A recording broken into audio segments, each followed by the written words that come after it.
What's up, guys? We got a game where we just beat our opponent into submission. Cat Cloud 1915 took a beating here with 91% accuracy on our side. I opened up with d4. He responds with knight f6, c4, e6, knight f3, d5. Queen's Gambit declined structure. So what do I want to do? I want to develop my pieces in castle. Okay, I developed the second knight. He counterattacks in the center. We all know how much I love when they copy what I do. I just go e3. Could develop the bishop out, but either way, e3 was good too. He develops his knight. Now it's completely symmetrical. I develop my bishop to its most active square. Luckily, he doesn't copy me. At least something's different. I castle, he castles. So now we just have regular development, standard position. And when you have the tension like this, you can usually let them take, or you can take. Usually in any move order, it's usually all fine for both sides. As long as you're not blundering something tactically, one of you gets an isolated pawn and you play that position.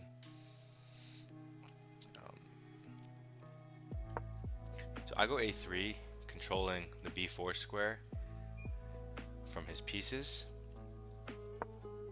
He goes a6 because he can't think for himself. I now go b3, which supports the center with a pawn, because a lot of times you waste a tempo with the bishop. And also I open up the fianchetto square for my bishop, since I played e3.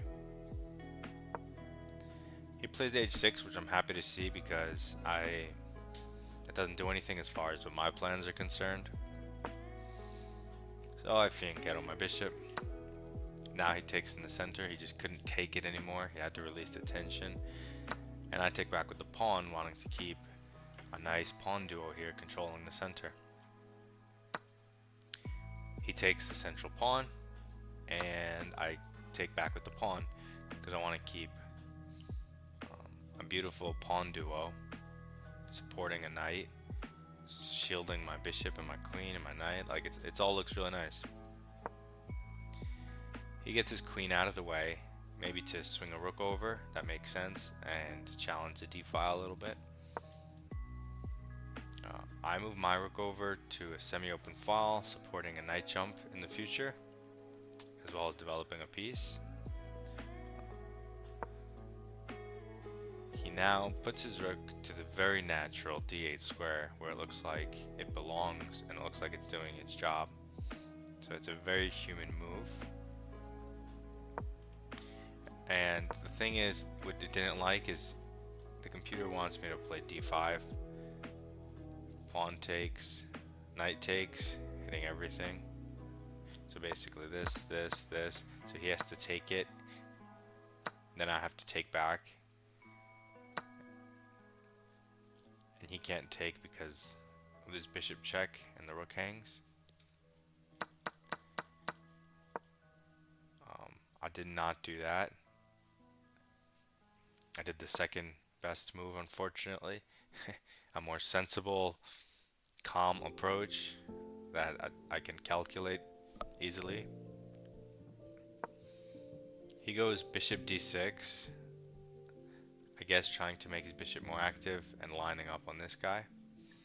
But it releases some of the pressure on the central pawn, because he couldn't take anyway, because if knight takes, rook takes, bishop check, and you win the rook.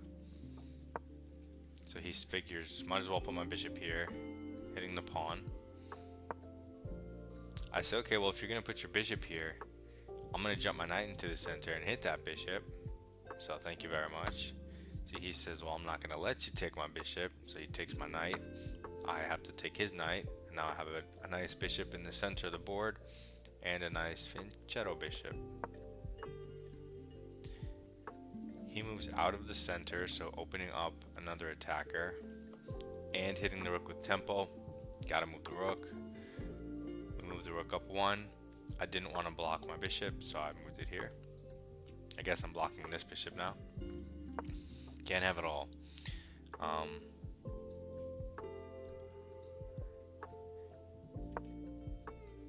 Queen b6. Getting out of the line of the rook, putting some pressure on the bishop, and adding another attacker to this pawn. It's a human move for sure. As is g3, which kicks the bishop. It's not going to go here. So it goes back to this awkward square. Now this rook is kind of doing nothing, and it's trapped. So I didn't mind seeing this. And now I clearly have a better position, visually anyway. I guess you could still mess it up though. So at all of these points, it wants me to play d5 because it says I have everything I need. On all my pieces will open up. They're all in position to just pounce. But I don't do it. Rook d2. Supporting a push I don't need to support. Making room for this bishop was my idea. And keeping the tension was my idea. Because he's stuck. So you see now he brings his bishop out this way. Trying to put more pressure on this. Again, I can push d5. But instead I choose to bring my bishop back. Opening up my rook. And lining up this sneak attack. The real purpose is putting my queen here. Getting this battery because he doesn't have a knight here anymore. That's my secret idea. In addition to opening up, it's just so safe for better square. He brings his queen back to defend the king side, and because the queen can't be the front runner, it has to be a small piece so that you can actually win the pawn. But this gives me the chance I need to go queen c2, which was part of my plan, because this forces him to play this or this. I guess you can move. So he does block it. So now I say, okay, you want to put your pawns on light squares and block my diagonal? Well, how about this? I got another bishop for you. Let me go to that one instead. Dark squares, baby. And now what are you going to do? You have no more pawns to put on the dark squares. And then he hits me with this move, going back to a5, and I'm like, look at this guy, you gotta be kidding me.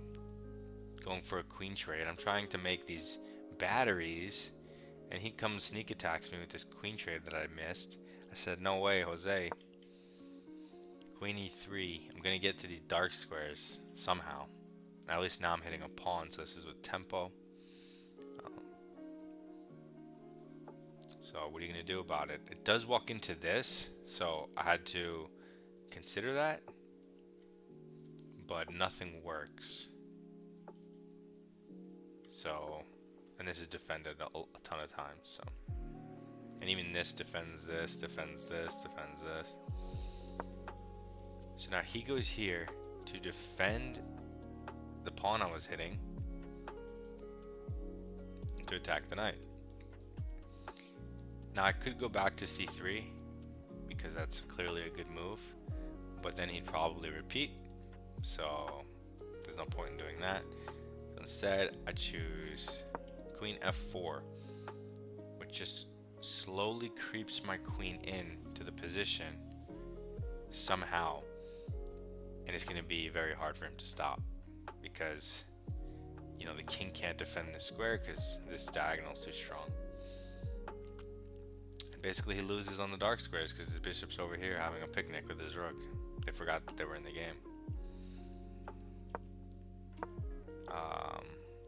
And so after queen f4, this guy ran out of time because material's equal, but it's a +3 position. That's how active my pieces are. That is not how the diagonal goes. There's too strong with the center. See, and it always wanted me to push, but I never pushed. I kept it solid. I kept them together. I like them like that. I was planning to push if I saw a relevant tactic, but I didn't see the timing was right. And pushing, I always thought opened up his bishop once he took, even though that's not the, I guess that's not the deciding factor, but then it looks like he has activity with all of his pieces, except for one rook, I guess. I don't know, I thought I could milk him a lot better the way I did, so I'm happy with that, actually. What other decisions did I make? I'm white.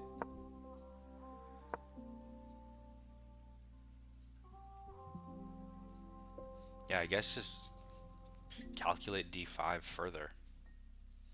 You know, just calculate it. There's just so many possibilities.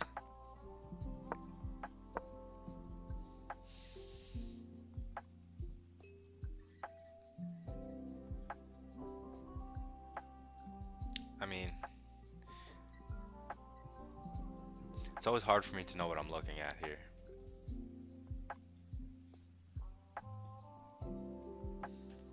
I feel like you have to be so accurate. But yeah, side by side, can't hurt, right?